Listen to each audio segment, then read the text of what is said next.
नमस्कार जूले, ये आज मेरा चौथा दिन शुरू हो रहा है अनशन का।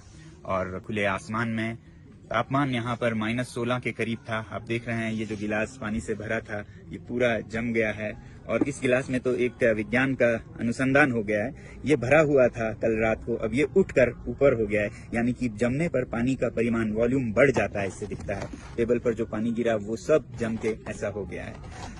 ऐसे में हम अनशन कर रहे हैं, मगर सबसे हैरानी मुझे ये है कि आज तक जो मेन स्ट्रीम मीडिया है भारत की, उसने इस आंदोलन का जो उथल पुथल इस सीमा पर हो रही है इसका जरा भी जिक्र नहीं किया। सीमा पार से एक सीमा हैदर आती है तो उन पर सैकड़ों घंटे चर्चा होती है, मगर भारत, चीन और पाकिस्तान के सीमा पर लद्दाख, इस पर जीरो चर्चा है।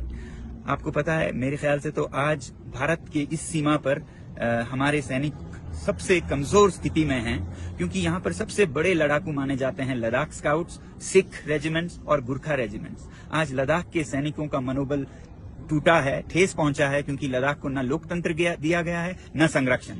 और दूसरी तरफ सिख सैनिकों का मनोबल भी कमजोर है, क्योंकि जो पंजाब में आंदोलन हो रहे हैं उसका असर उनपे भी पड़ता है। और गुरखा सैनिक तो अग्निवीर के चलते 4 साल को वो नकार रहे हैं, और वो अब उससे भी बुरा क्या हो रहा है कि चीन की सेना में भर्ती होने जा रहे हैं। तो वही सैनिक जो हमारे शक्ति थी, जिनके बारे में ये कहा जाता है कि अगर कोई कहे कि मुझे मरने से डर नहीं लगता तो वो या तो झूठ बोल रहा है या वो गुरखा है। आज वही गुरखा चीन की तरफ से हमसे लड़ेंगे। तो ऐसा उथल पुथल हो रहा है, मगर हमारी मेन स्ट्रीम मीडिया जरा भी चर्चा नहीं कर रही है। मेरी आपसे विनती है कि आप एक मीडिया बने और इन वीडियोस को शेयर करें और कहें इन हमारे भारत के मीडिया चैनल से, जो कि चौथी स्तंभ है, पिलर हैं डेमोक्रेसी के, कि वो अपना फर्ज निभाएं। मुझे नहीं समझ आता है वो रात को कैसे सोते होंगे इस तरह के दोगलापंथी में।